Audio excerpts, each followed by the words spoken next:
Hello, everyone. I'm Selena for Who is Jesus Today, and how are my friends doing around the world? From many tribes, nations, and languages. You're all invited, I want to mention a topic today that sometimes it makes people uncomfortable when they hear of the word, especially when we are pertaining to behavior, character, religion, what's clean and what's unclean. And I did make a video regarding why animals' blood was a sacrifice for the wrongs, the sins of the people of Israel, the Israelites. But not just the Israelites, but the people in Israel who are Jews, set apart unto God because they believe in and worship a monotheistic God of Abraham, Isaac, and Jacob.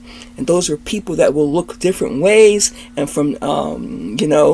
but there was just Jews because really they came under like the shadow of the Almighty, and they believe that there is a God that will take care of them. But also in building this relationship with God, our nature from the fall in the garden, a lot of the world has heard about this story, whether you are a Christian or believe in God or not. We have a tendency to do wrong things. There's proof in that because when someone's done something wrong to you, to hurt you, you feel it. You feel the pain of it, or sometimes the anger, and you feel that they should really pay a price for that. There should be consequences. And also we are aware that there are some mandates that are given in the Bible about what we should do to stay clean and what's considered clean and unclean, what to eat that's considered clean and unclean. And if it's a person that has, say, leprosy, there has to be certain types of restrictions about that type of person. I want to say that Christianity is not the only faith on the world stage that emphasizes what's clean and unclean. And I know that even it can seem like challenging at times or judgmental, even within Christian circles, when you start to speak a lot about what's clean and what's unclean, what is considered clean behavior or unclean behavior. Can I go out to the club? I got a little bit, say happy at the club. I want to dance. I want to do this. And so throughout the history of the church too, these has been issues for controversial discussions, and has even divided us of what's clean and what's unclean. For example, how a woman will look and dress and present herself. So when we get back into the book of Leviticus, chapter 22, I won't go through all of this, but I'm going to read a few verses here. So the book of Leviticus, chapter 22. Then the Lord spoke to Moses, saying, Speak to Aaron and his sons, that they separate themselves from the holy things of the children of Israel, and that they do not profane my holy name by what they dedicate to me. I am the Lord.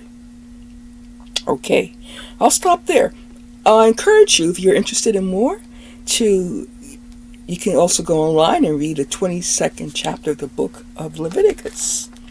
Now, what does a lot of this, say mean?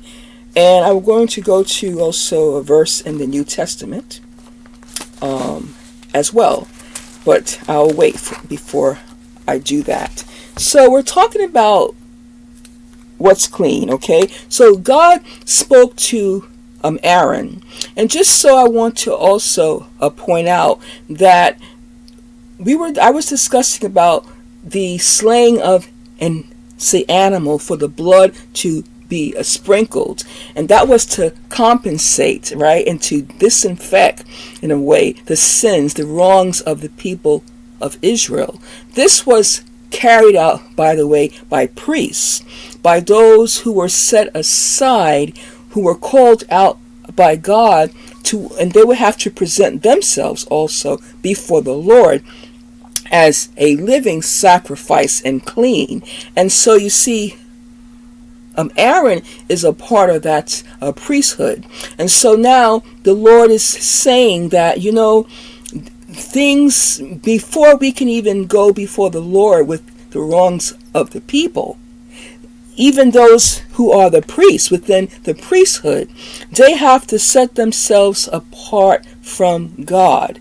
No unclean priest could eat of the holy things until he was clean by washing his flesh before evening. So now we're speaking about washing the flesh. This sounds pretty physical, doesn't it? And this principle and mandate is carried over into the Jewish people and I would say also the Pharisees into the New Testament, where now the New Testament church and believers are up against what is also considered clean and not clean. And Jesus, he actually points out in the Gospels that what makes you clean and unclean, it's not so much now about washing your hands. You're trying to clean the outside, but you see, Jesus, who is Jesus today, he takes it to a different level here. It's about the cleansing now of the heart. What's on the inside of you or me is what makes us unclean, defiled. Okay, so we know that if you're going back to the book of Leviticus, you can read chapter 22. You're going to come across lots of information about what's clean and what is unclean. You cannot bring your sacrifices to the Lord unless things are clean. You got to do business with God. And so before the priests can present themselves on behalf of the people's wrongs, they have to take care of themselves. You have to get your own house in order and get yourself cleaned. But a lot of this we're speaking about is a foreshadow of what is to come, because it deals with the physical, the external. God has a plan that goes deeper than the external, our physical, but it's the inside of us, our heart, our spiritual person. But for some of you out there who may be critics to Christianity, because of course you exist, right? At one time I was a big one. What's all this talk about? Clean and unclean. And now we go into the New Testament, okay, and we're reading in Romans 12. It says, "I beseech you, therefore, brethren, by the mercies of God, that you present your bodies a living sacrifice, holy, acceptable to God, which is your reasonable service. And do not be conformed to this world, but be transformed by the renewing of your mind, that you may prove what is that good and acceptable and perfect will of God." Well, you see, basically now, during the time of Jesus and after Jesus, and right now for all of us, this issue of clean and unclean goes to a different phase, in a sense. It's no longer going to be achieved and accomplished by just cleaning up things on the outside, not with the standards of God, based on the passages we have now in the New Testament after the birth, the death, and the resurrection of Christ. But I want to say that other religions and beliefs around the world, either if they are world-known religions or those that are not so known, there are practices of what's clean and what's not, and cleansing oneself and purification. One such religion is Hinduism. And I'm not going to probably do a good job at this word. I did try to get the pronunciation online. I wasn't finding it in time. So let me take this really slow for you. Punja Hava Chanan. Punja Hava Chanan. Okay. For all you out there who speak Hindi, I apologize if I did a bad job on that. It's a ritual to purify oneself and home from impurities. This is usually performed before important occasions and ceremonies such as weddings, right? And maybe also births. And how is this really carried out? Let's just say that mantras are chanted and then consecrated water is sprinkled over people and the items in that place. By the way, I got to see this, so now I do recall what this actually is because I did a course in comparative religions. I'll talk a little more about that, my history and my background. And I remember that a part of that course I had to go to different temples. So I went to a Hindu temple, and I remember observing there was a man there that was actually sprinkling water around. And so I am now reflecting on that, and I'm thinking that seems to be this particular purification process. Punja Hava Chanan. And I'm thinking, okay, so that must be it. So now you see, here's a different religion, Hinduism. And I also know there is a ritual that may be practiced just annually in India where people will attend this ceremony where they will wash themselves in the river. For you out there who are Hindus, you do know what I mean, and I'm trying my best because I do forget some things. So if we're looking at this is another reflection here. This is also a religious practice of what it means to cleanse yourself. So let's just look at it this way. Whatever walk of life you have, your status, socioeconomic, your background, how you look, if you are religious or not, if you're not sure, the concept of clean and unclean, it isn't that foreign to us. Let's be honest. You don't have to be in the church to know that some things are clean or not clean. And what I mean by that, I'm not saying that we jump in the shower or take a bath, because you see, back in the time of the book of Leviticus, we are talking about also this physical cleansing. Things are happening that are tangible. Okay, but you see, we're going to be raised up to a higher level of walking out the holiness of God. And though it may seem like it becomes more harder or challenging, no. Because see, Jesus, through grace, the life of Jesus, the crucifixion and the resurrection, now Jesus makes it possible to have a changed heart, a better heart, a heart that's getting cleaner and cleaner and cleaner. So when your neighbor makes you angry and you have an argument with them, you don't have to go out and stick and flatten their tire, because maybe that's something you would have done a few years ago when you got angry, but now your heart is changing. Do you need to go in the house and to wash your chest and say, I gotta wash my heart because I'm angry, I'm feeling bad, I want some revenge? You can wash your heart with as much soap and water as you want. But you know what? That isn't the kind of washing and the cleansing that we're talking about anymore. Because if you remember, we're talking about the blood of Jesus that has the power to clean, to cleanse, Remember the animals where the priests had to sprinkle the blood because the people were doing bad things to themselves and to each other. How it's affecting society.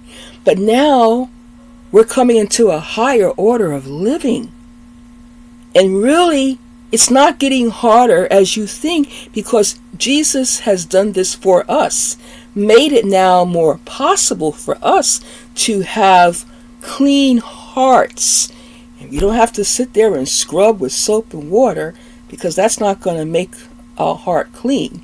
If you are angry with a person and you want to get back at them in revenge, you can wash yourself down all you want. You are still having an issue in your heart that has to be dealt with. That's where the cleansing comes. So you see, we see now how we correlate. This really correlates to Romans 12, 1 through 2. You can read that. It correlates. When you read Leviticus 22, you can look into Romans, the 12th chapter, and you can read the entire chapter, but I particularly highlight chapter 12, verse 1 and 2. There is a mandate now to be clean, to present our bodies as living sacrifices. But for all of us, this is not very easy to do. We will all make mistakes and fail. For some of you out there who feel that you can fulfill the requirements of being clean and holy by the law, or you can follow rules and say rituals, or you can wash yourself off a lot, or you can say sprinkle, say water. But to be really honest, if you're really honest with yourself, do you really feel clean in your conscience? I mean, if you're angry with a person and you sprinkle water on yourself or around your home, honestly, does it really take care of that feeling that's deep on the inside that says, I'm hurt, I'm upset, I want revenge, and I will seek it out? But if we come into the New Testament, beseech you, brethren, by the mercies of God, to present your bodies a living sacrifice. Not my physical body as much as it is what's inside of me. Now, also, if the inside of me has been presented as a living sacrifice, my heart, so will my choices for my body. So I will want to take care of my body and not do harmful things, not try to beat myself up, not try to abuse myself or allow, say, for that to happen from others if it can really be helped, or not put things inside of my body that will make me sick or affect my health, right? Certain types of substance abuse, excessive amounts of alcohol, maybe going to events that's going to make me get out of control. So now you start to say, okay, I'm going to have to make some life decisions here. But you're not alone in making those choices. The way has been made for us to be clean and holy. God is holy. We don't have any holiness of our own. And I understand how in some belief systems that other than Christianity, that it seems like, yeah, I'm not feeling so clean, things are not right. So what do I do to go about making myself feel clean, those around me, and my environment? Do I jump in the bathtub or the shower? Is there a need to go really deep into our souls and to have our hearts cleansed? Is the cleansing on the inside going to be more substantial than the cleansing on the outside? I'll let you answer that. What do you think? For me, I have come into a place of knowing the importance of having my heart cleansed, my conscience. And that empowers me at those difficult times when I want to do things wrong or hurt someone or pay back. I want to get revenge. I'm reminded, no, I've been set aside. I've been called out to a holy God, and I'm going to put on His holiness, not my own. And all that I will try to purify myself, say outwardly, will it really substantiate? Will it really be sufficient? That's a question I will leave with you. Thank you for your time and for listening from whatever walk of life you are on, whatever journey you are on. If you like this channel, you can subscribe today to get more updates about when I'll be making these types of, videos. If you are not that interested, but even if you have a curiosity, you're welcome. You're welcome to drop in. You can like if you like. And I just hope that what I said today in some way will help you on your journey. Until next time, Shalom.